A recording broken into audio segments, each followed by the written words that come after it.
गोरी कवि राना चिड़िया के घर मिठाई लेके जाती है। चिड़िया चिड़िया ये लो मिठाई खाओ। ये मिठाई किस खुशी में है गोरी बहन? चिड़िया बहन मैंने अंडा दिया है। फिर तो बहुत खुशी की बात है गोरी बहन। चिड़िया बहन मगर एक समस्या है। वो क्या गोरी बहन? मेरा पति आज सुबह विदेश के जंगल चला गया है। अब मैं भोजन ढूंढ के लाऊंगी कि अंडे का ख्याल रखूंगी। आपका पहला अंडा है, आप अपने अंडे का ख्याल रखना। रही बात भोजन की तो वो मैं ढूंढ के ले आया करूंगी। आखिर पड़ोसन हूँ आपकी। चिड़िया बहन तुम बहुत अच्छी हो। फिर गोरी कवि अपने घर लौट जाती है। कालू अब तुम 1 महीने के लिए अपने मामा जी के घर चले जाओ। मैंने अपने भोजन का बंदोबस्त कर लिया है। अगर किसी को पता चल गया कि ये अंडा असली नहीं है बल्कि प्लास्टिक का है तो सब पक्षी मिलके तुम्हें बहुत मारेंगे। तुम मेरी चिंता ना करो, मैं सब संभाल लूंगी। अब तुम चिड़िया से छुप के जाना क्योंकि मैंने उसे कहा है कि तुम विदेश गए हो। फिर कालू कौवा अपने मामा जी के घर चला जाता है। चिड़िया बहन अब बस भी करो, इतना सारा दाना तुम क्या करोगी? मुझे गोरी के लिए भी दाना लेके जाना है क्योंकि उसने आज अंडा दिया है और मैंने उससे कहा है कि वो अपने अंडे की रक्षा करे। भोजन मैं उसे ला के दिया करूँगी। अगर ऐसी बात है तो मुझे भी गोरी की मदद करनी चाहिए। फिर चिड़िया गोरी के पास चली जाती है। ये लो गोरी भोजन खा लो, आज सूखा दाना ही मिला है। वो तो ठीक है चिड़िया, लेकिन आज मेरा मीठा मीठा फल खाने का दिल कर रहा था। गोरी बहन आज आप ये खा लें, कल मैं आपके लिए मीठा फल लेके आऊँगी। ठीक है चिड़िया, तुम बहुत अच्छी हो। तुम कितना ख्याल रखती हो मेरा। अरे ये क्या, इस पेड़ पे तो मीठा अमरूद लगा हुआ है, लेकिन मैंने तो पेट भर के भोजन खा लिया है। ऐसा करता हूँ ये अमरूद मैं गोरी कवि को दे आता हूँ। बेचारी अंडे पे बैठ बैठ के थक गई होगी। फिर मिठू तोता वो अमरूद उठा के गोरी कवि को देने चला जाता है। गोरी तुम सोई हुई हो, अपने अंडे पर बैठो वरना तुम्हारा अंडा खराब हो जाएगा।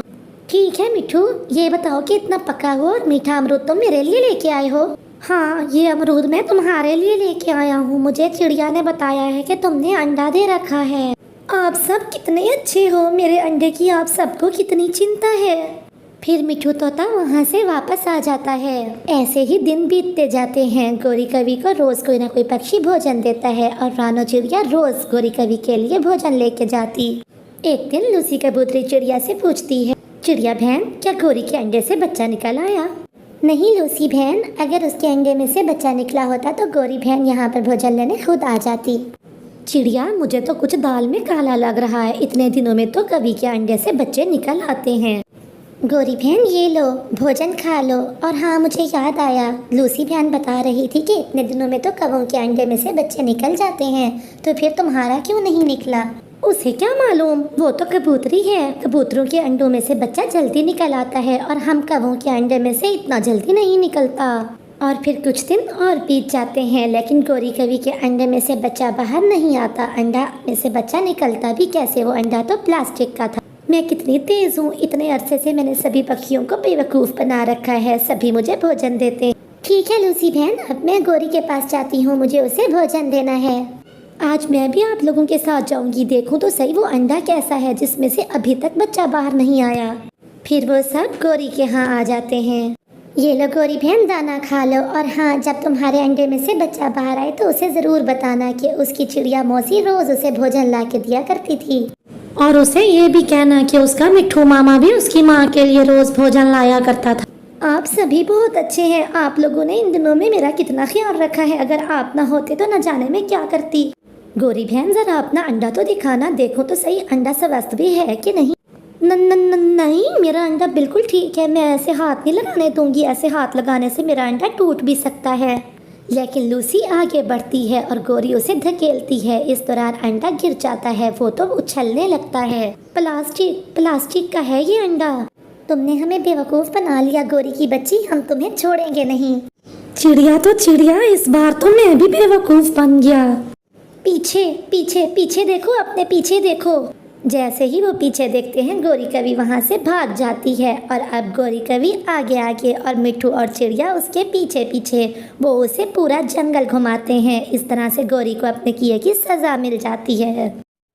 जंगल में तेज बारिश हो रही थी और उसी बारिश में कालू कौवा किसी भी तरह से रानो चिड़िया को भिला पुसला के झील के ठिकाने पे ले आता है। चील दी, मेरी चील दी, आओ तो मैं आपसे मिलवाने किसको ले आया हूँ, आके देखो तो।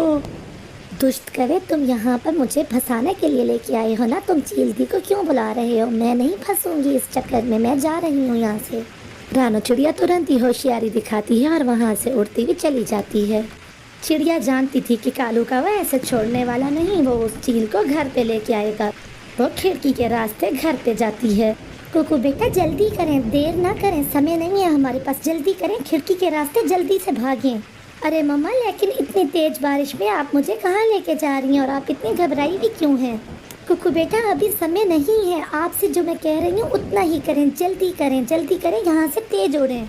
फिर वो अपने बेटे कुकू को लेके तेजी के साथ उड़ती हुई वहाँ से चली जाती है।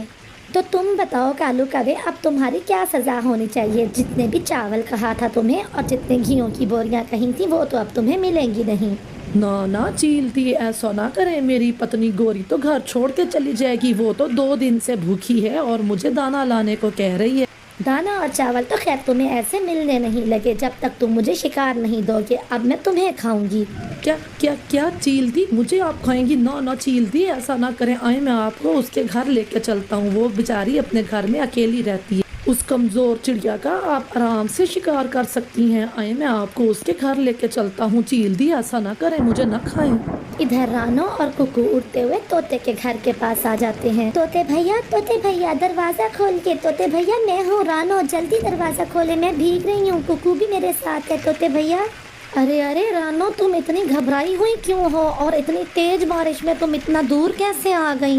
तोते भैया मैं आपको सब बता दूंगी, मुझे पहले अंदर आने दें, जल्दी करें तोते भैया। अरे रानो, तुम अपने खौफ पर काबू रखो, मैं दरवाज़ा बंद कर देता हूँ। फिर तोता दरवाज़ा बंद कर देता है। आप मुझे आराम से बताओ क्या हुआ है, तुम इतनी क्यों घबराई हुई हो? घर में अनाज खत्म हो गया था, मेरे पास खाने को कुछ नहीं था, कुकू को बहुत भूख लगी थी, बारिश बहुत तेज थी। उस कौवे ने मुझसे कहा कि उस साइड पर जाके दाना मिलेगा। मैं तुरंत ही उसके साथ उड़ गई और वो दुष्ट कौवा मुझे चील के ठिकाने ले गया। चील मुझे खाने ही वाली थी कि मैं उड़ गई। उस दुष्ट कौवे ने तो हमारे जंगल में बहुत तबाही मचाई है, हरियाली भी तो उसी के कारण ही मरी थी। अब मेरे पास एक आइडिया है। फिर तोता चिड़िया को और कुकू को खाने के लिए मीठा मीठा फल और दाने देता है। वो दोनों बड़े मज़े से दाना खाते हैं और तोते का शुक्रिया करते हैं। अब अच्छे से मेरा प्लान सुनो। फिर तोता रानो चिड़िया को अपना प्लान बताता है कालू कौवे के बारे में। मनहूस मारे कालू, तुम फिर खाली हाथ आ गए। तुम तो कह रहे थे कि चिड़िया का सौदा करने जा रहा हूँ, कहाँ है चावल और दाने की बोरियाँ? अरे गोरी, कौन सा दाना, कैसा दाना? मैं तो बड़ी मुश्किल से अपनी जान बचा के भागा हूँ। वो चील तो मुझे ही खाने वाली थी, मैंने उसको चिड़िया के घर का रास्ता दिखा दिया। चिड़िया तो बहुत होशियार निकली, वो तो तुरंत ही समझ गई कि मेरा प्लान क्या है। वो तो फौरन ही वहाँ से उड़ गई और मैं बड़ी मुश्किल से जान बचा के आया हूँ। मैंने नहीं रहना तुम्हारे साथ, तुम जैसे घटिया कौवे के साथ रहे भी कौन के जो अपनी पत्नी का दाना पूरा ना कर सके। मैं जा रही हूँ तुम्हें छोड़ के अपने मैके, और अब कभी नहीं लौट के आऊंगी, मरते रहो यहाँ। ऐसे लड़ते झगड़ते तेज बारिश में गोरी कौवी कालू कौवे को छोड़ के चली जाती है। इधर चील को चिड़िया के दरवाजे के बाहर बिठा के कौवा भाग गया था और चील तब से ही चिड़िया को आवाजें लगा रही थी। तोते के प्लान के मुताबिक कुकू को तोते के घर पे छोड़ के चिड़िया अपने घर की तरफ आ जाती है। वो जानती थी कि चील वहीं बैठी है। ले चील दी, मैं आ गई, अब जल्दी से मुझे खा लें ताकि आप भी मर जाएं और फिर इस जंगल में शांति हो जाए। मैंने तो वैसे भी मरना है। ये सब सुन के चील हड़बड़ा जाती है। ये कैसी बातें तुम कर रही हो? तुम्हें खाने से मैं कैसे भला मर जाऊंगी, और तुमने कैसे मरना है? तुम्हें मैं खाऊंगी तो तुम मरोगी, तुम्हारे खाने से पहले कैसे तुम मर जाओगी? ये सारा कालू कौवे का प्लान है। मुझे एक जहरीली बीमारी है, जो भी मुझे खाएगा वो भी मर जाएगा और मैं भी 2 दिन में मरने वाली हूँ। कालू कौवा ये चाहता है कि मैंने तो वैसे भी मर जाना है, मेरे खाने से अगर आप मर जाएंगी तो पूरे जंगल में शांति हो जाएगी, सभी पक्षी आराम से रहेंगे, इसीलिए वो ये चाहता है। अच्छा, तो वो दुष्ट कौवा मुझे मारना चाहता है, मुझे रास्ते से हटाना चाहता है। ना ना ना, मैंने नहीं खाना तुम्हें, मैं क्यों जहर खाऊं, मैं ऐसे ही रह लूंगी और अब खाऊंगी तो उस कालू कौवे को खाऊंगी। मैं अभी जाती हूँ। फिर चील देर ना करते हुए वहाँ से उड़ जाती है। वो कालू कौवे के घर को जानती थी। कालू अपने घर में बिल्कुल अकेला बैठा था कि चील आवाजें दे के आवाजें बदल बदल के उसको बुलाती है। ये मैं हूँ चील, मैं ही आवाजें बदल के तुम्हें बुला रही थी। मैं तुम्हारा धन्यवाद करना चाहती हूँ, तुमने मुझे इतनी मजेदार चिड़िया जो खाने को दी। अच्छा, तो चील दी आपने खा लिया उस चिड़िया को, ये तो बहुत अच्छा किया आपने। हाँ सुनो, अब मैं थक चुकी हूँ। अब तुम ऐसा करो, अपने घर में मुझे कुछ देर बैठने दो, फिर मैं जाकर तुम्हारा दाना और चावल लेके आती हूँ। जैसे ही कालू कौवा उसे अंदर आने देता है, वो तो तुरंत ही उस पर लपक जाती है और उसी को ही खा जाती है। और इस तरह कालू को उसके किए की सजा मिल जाती है। बाबा ये तो बहुत मीठे मीठे फल हैं, कहाँ से लेके आए हैं आप ये फल? हाँ मेरे बेटे जग्गू, ये बहुत मीठे फल हैं। वो मोटी चोंच वाला मिट्ठू खाता ही मीठे मीठे फल है। पता नहीं वो कहाँ से ढूंढ लाता है इतने मीठे फल, मैं भी उससे खींच के भाग आया। कालू, ये तो आपने बहुत अच्छा काम किया। उस मोटी चोंच वाले मिट्ठू की शक्ल तो देखने लायक होगी, मैं भी देख सकती काश। फिर एक दिन मिट्ठू तोता और हरियाली तोती नदी पर पानी पीने के लिए जा रहे होते हैं और वहीं पर एक सेब के पेड़ पे बैठा जग्गू ये सब देख रहा होता है। जग्गू दूर से आवाज लगाता है, मिट्ठू मिट्ठू मोटी चोंच वाले मिट्ठू, मोटी चोंच वाले मिट्ठू मिट्ठू। मिट्ठू तोता वहीं से जग्गू की तरफ का रुख कर लेता है। हरियाली भी उसके साथ होती है। वो दोनों जग्गू के पास आके बैठ जाते हैं। जग्गू बेटा, बड़ों से इस तरह से बात नहीं करते, बहुत बुरी बात है। इस तरह से नाम बिगाड़ना अच्छी बात नहीं है किसी का। जग्गू, आज तो मैं खामोश हो गया हूँ, लेकिन आइंदा तुमने मेरा नाम बिगाड़ा तो मैं 2-4 लगाऊंगा तुम्हारे मुंह पे। मिट्ठू मोटी चोंच वाले मिट्ठू, मोटी चोंच वाले मिट्ठू। फिर से ऐसा सुनने के बाद मिट्ठू गुस्से में 1-2 पंख लगा देता है जग्गू के मुंह पे। तुमने मुझे मारा, मैं अभी जाके अपनी मम्मा पापा को लेके आता हूँ। ऐसा कहते हुए रोते धोते हुए जग्गू वहाँ से उड़ता हुआ घर चला जाता है। ये क्या किया मिट्ठू आपने, अब बात बिगड़ जाएगी। तो क्या मैं एक छोटे से बच्चे से अपनी बेइज्जती बर्दाश्त करता रहूं? मम्मा, उस मिट्ठू ने मुझे मारा, मुझे उसने बहुत जोर से मारा, यहाँ भी मारा, यहाँ भी उसने पंख मारा मुझे। क्या उस मोटी चोंच वाले की इतनी जुर्रत कि उसने मेरे जग्गू को मारा, मेरे बेटे को मारा उसने? आने दो आज अपने बाबा को, फिर मैं देखती हूँ किस तरह से ये करता है ऐसे। चल मेरा बेटा, तू चुप हो जा अब, शाबाश। कुछ देर में कालू कौवा भी काम से लौट के घर आ जाता है। तुम तो बस बाहर ही फिरते रहना, यहाँ की कोई खैर खबर है तुम्हें? जग्गू को मारा है उस मोटी चोंच वाले ने, इतनी जोर के पंख लगाए हैं मेरे बेटे को उसने। क्या उस मोटी चोंच वाले मिट्ठू ने मेरे बेटे को मारा? उसकी इतनी जुर्रत कि मेरे बेटे को वो मारेगा? आज वो मेरे से नहीं बचेगा, मैं अभी जाता हूँ उससे बदला लेने। मिट्ठू उठे, हम घर चलते हैं, चले यहाँ से, मेरा दिल घबरा रहा है। मिट्ठू, हमें यहाँ से चलना चाहिए। मैं नहीं डरता किसी से। अगर कोई बच्चा बदतमीजी करेगा तो वो मार ही खाएगा, आइंदा अगर करेगा तो आइंदा भी मुझसे मार खाएगा। मैं किसी से नहीं डरता और तुम्हें भी डरने की कोई जरूरत नहीं।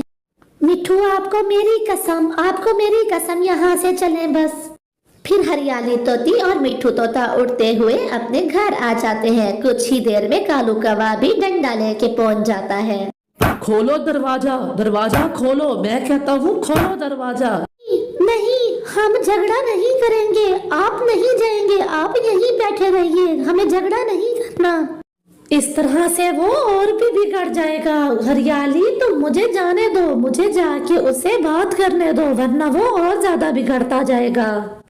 हरियाली के बार बार मना करने के बावजूद मिट्ठू उसकी एक नहीं सुनता और दरवाजा खोल देता है। खुद बाहर आके बैठ जाते हैं दोनों पति पत्नी। कालू कौवा तो पूरे तैश में होता है और डंडा लेके बैठा होता है।